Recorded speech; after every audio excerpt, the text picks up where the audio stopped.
In this topic, we are going to talk about personal finance, and you will see the application of exponential functions. Well, in personal finance. Well, I'm gonna start with some definitions. We have simple interest. Well, interest is the amount of money that you get paid for investing money, or that's the extra amount of money that we need to pay for borrowing money.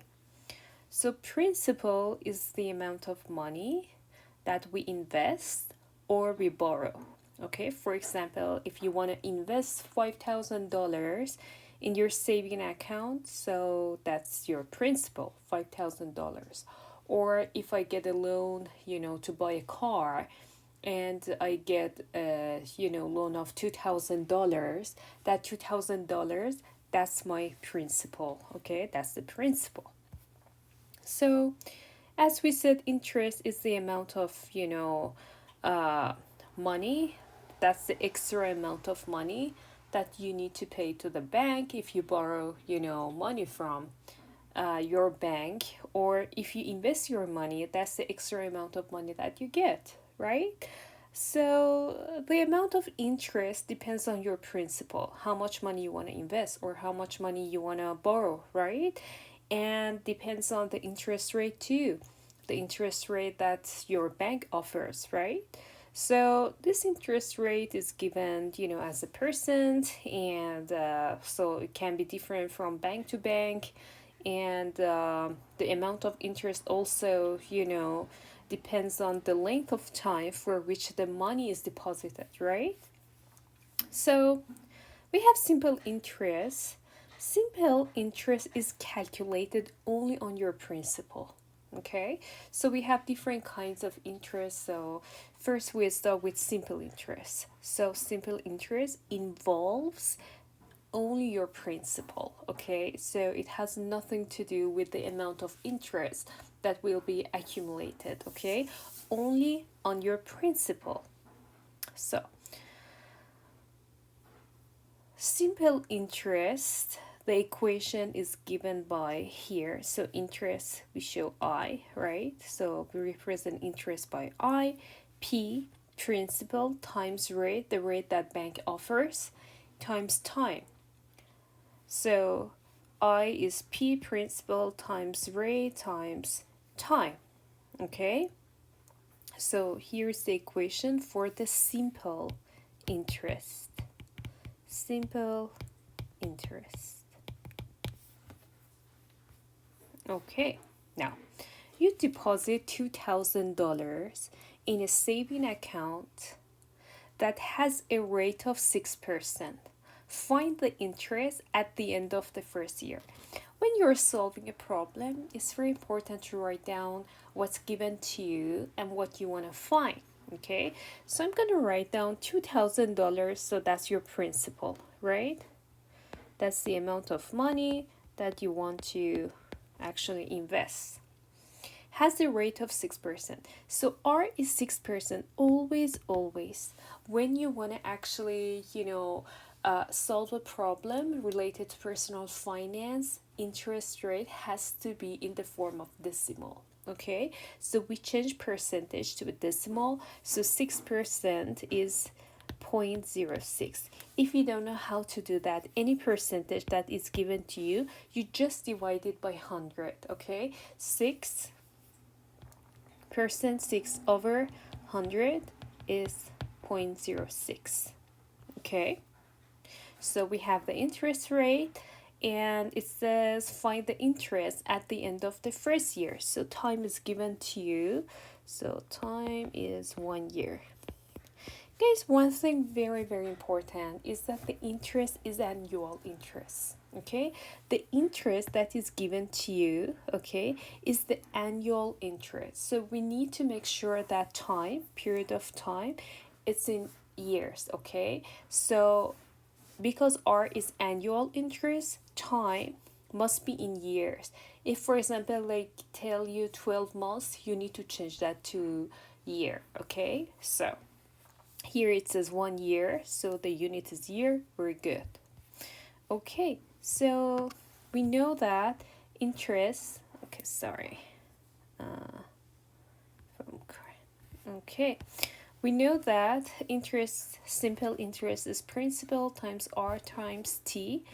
So principal is 2000, r is 0.06, and times year, which is 1 year, so it's $120. Okay, so at the end of 1 year, that's the amount of interest that you will have. Okay, you still have your 2000, right, in your saving. $120, that's the extra money that you will have, right? So that's your interest. So always write down what's given to you and what you want to find out, okay? So let's say student took out a simple interest. So we have simple interest loan for $1,800 for 2 years. Okay, again, I'm going to write down what's given. So we have the principal. Principal is $1,800 for 2 years. So time 2 years, that's good. So you know the unit is years, that's great. So at a rate of 8%, don't forget to change that into a decimal number, right? So r is 8%, 8 over 100 is 0.08. So 8% is 0.08. To buy a used car, what is the interest on the loan? And it says it's simple interest. So we know that the equation is P times R times T. That's a simple interest equation, okay? Principal is 1800 times R, 0.08 times 2 years, right? So principal, your rate, and time, okay? So $288, that's your interest, okay? So that's the amount of interest. But this student took a loan of 1800, right? So the interest is 288. When you add them, that's the amount of money that this student needs to repay actually. So $2,088, okay? So we call that future value. We show that using A. So A is future value. Future value is the amount of, principal plus the amount of interest. So if you borrow money, that's the, amount of money that you need to pay to your bank in future. So that's your principal plus your interest. Or if you invest money, your future value is your principal plus the amount of interest that you get, right? So here we go. That's future value. So future value is principal plus interest, okay? Principal or present value, okay? Present value or principal, the same, plus interest gives you future value A.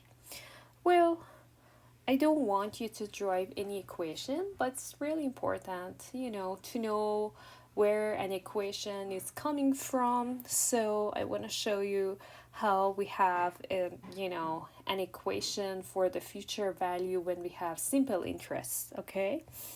So future value is principal plus interest.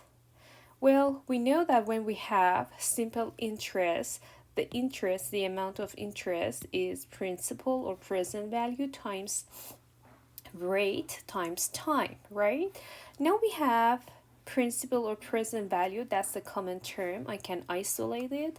So future value then is principal or present value times 1 plus r times t.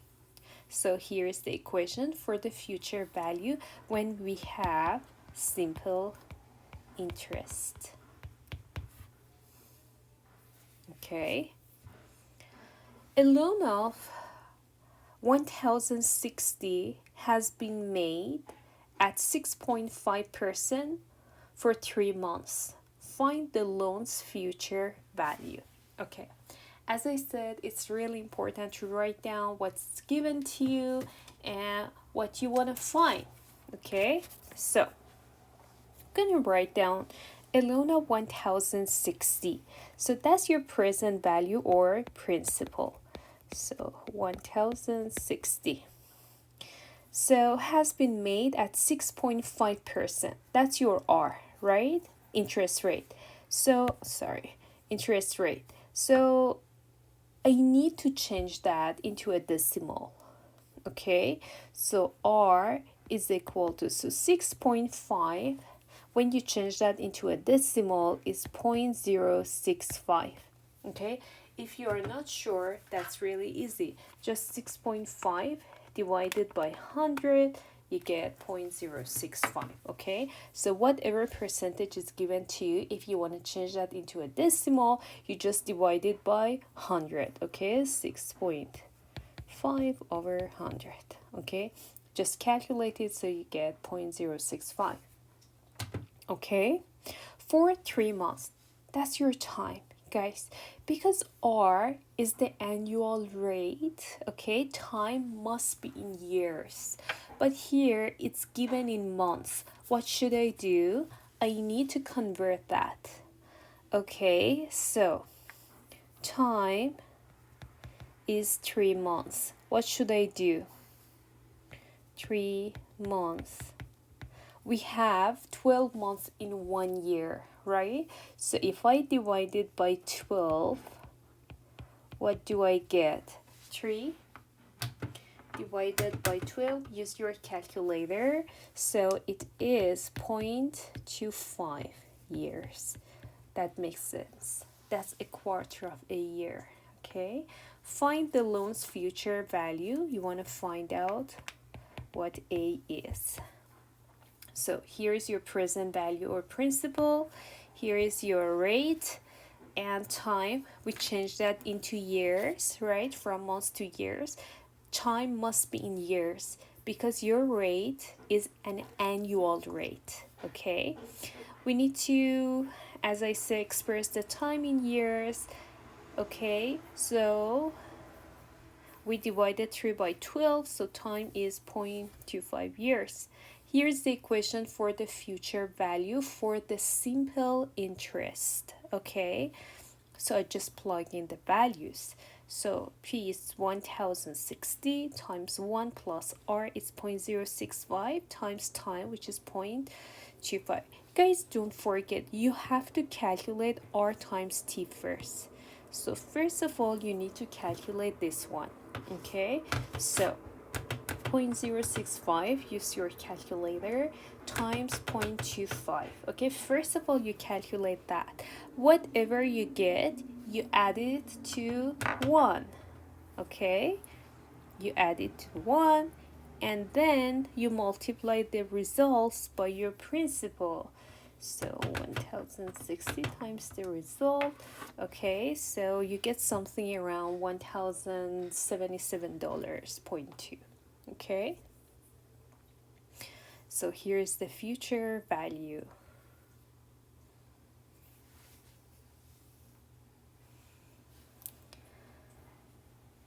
Okay, now here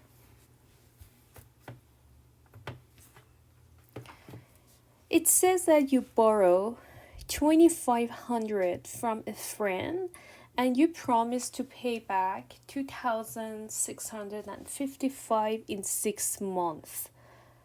Okay, what simple interest rate will you pay? Wants you to find R in this question. Okay, so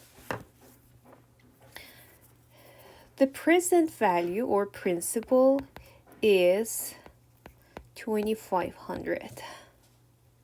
You promise to pay back, okay, that's your future value, 2,655 in 6 months. So time is equal to 6 months. Okay, we need to change that into years. Okay, so 6 over 12 is actually half a year. That makes sense. 6 months is half a year, right? So what simple interest rate will you pay? Wants you to find R. And it's a simple interest, okay? So I write down the equation for the simple interest. We know that future value is equal to principal times 1 plus R times T. I just plug in the values, okay? A future value is 2,655 is equal to principal is 2,500 times 1 plus R. You want to find R, okay, times T, which is half.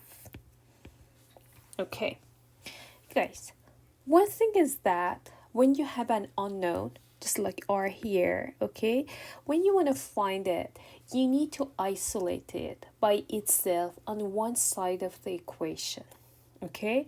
Well, to have the unknown by itself on one side of the equation, you need to get rid of the numbers around it, okay? First of all, I get rid of this 2,500.